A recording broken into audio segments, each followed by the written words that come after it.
Since our first encounter with it, the world of Sanctuary has been rife with suffering and hardship.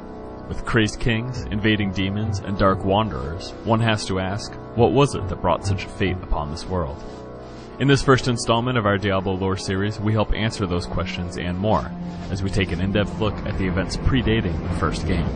So join us as we dive into the annals of history and prepare for what may very well be Sanctuary's last war.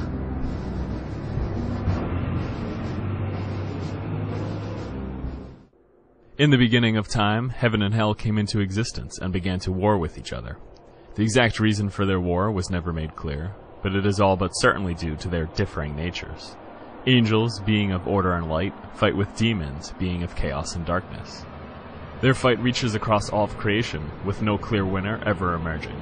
Victories and defeats take place constantly for both sides, and everything perceived as a potential advantage or threat to either side is mercilessly fought over until their never-ending struggle destroys what they covet.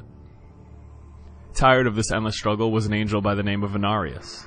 In his search of an escape from the war, he finds other like-minded angels and eventually even demons who have no wish to fight the other side. The most powerful of these demons is Lilith, daughter of Mephisto, and together with her, they lead their people away from heaven and hell, and hide on a world which they name Sanctuary. Inarius and Lilith become lovers, as do many other angel and demon couplings, and from their joining, the Nephilim are born. These Nephilim are the first generation of humans, all perfect in form and with impressive magical abilities. They have such potential, in fact, as to be able to rival the powers of heaven and hell, if allowed, something never before seen in the cosmos. A schism appears between Inarius and Lilith, by far the most powerful of the rebels and the de facto leaders.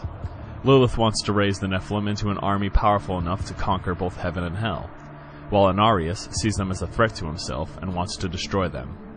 Enraged by this, Lilith kills every single angel and demon on Sanctuary, leaving no one alive but herself, Inarius, and the Nephilim. Knowing full well that Inarius cannot stand an existence of loneliness, she knows this will prevent him from killing the Nephilim, and thinks it will force him to change his mind about them. Inarius punishes Lilith for this and imprisons her in the void, an empty space as far away from the rest of creation as is possible. He does not kill the Nephilim, however, but instead twists the powers of the World Stone, a powerful artifact that hides Sanctuary from both heaven and hell, to subdue the powers of the Nephilim. Over the generations, their powers grow weaker and weaker until no magical power remains and no one can remember where they came from. During all of this, heaven and hell have remained oblivious to the whereabouts of Sanctuary, but eventually both find it. Once again, they are very near to destroy it completely and all of its inhabitants in their internal struggle, if not for the intervention of a man. A mortal named Odyssean manages to connect himself with the World Stone and defeat Inarius, and with its awesome power at his disposal, he halts the invading armies, though it destroys them in the process. Impressed by mankind's potential, both heaven and hell make a pact where mankind shall be given the choice of which side to join, and neither side shall seek to invade Sanctuary so long as the pact holds.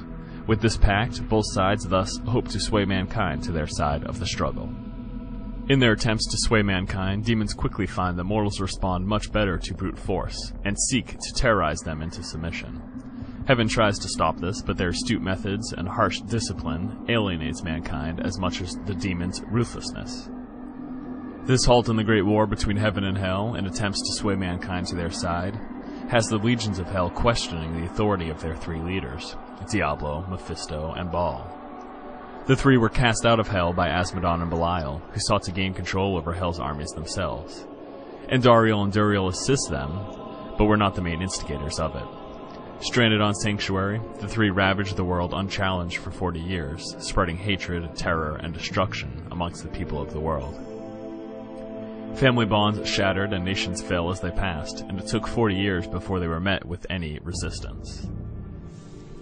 At that time, Tyrael unites the mage clans under a single order, the Herodrum, and gives them the Soul Stones which will be able to contain the demon lords. Mephisto was the first to be captured in the jungles of Kyrgyzstan. 1 year later, Baal was tracked down in the deserts of Aranak. While the capture of Mephisto had worked, Baal's destructive nature damaged the Soul Stone during the encounter. Unable to hold the Lord of Destruction, Tal Rasha believes he can use his own body to complete the prison. He is thus imprisoned underneath the sands in one of the 7 tombs. Diablo escapes and makes his way across the world for another 9 years before being captured in Honduras. The Horadrim bury him in the ground and build a cathedral on top of his prison. 60 years later, the cathedral is abandoned by the few Horadrim still there. The order dissolves with the threat of the three diminished. And 180 years later, during the events of Diablo I, no one remembers what was originally buried under there. These are the events leading up to our first encounter with Sanctuary. The story has been set, and the major players revealed. Join us next time as we take a look at the events of Diablo I and continue the story of this troubled world.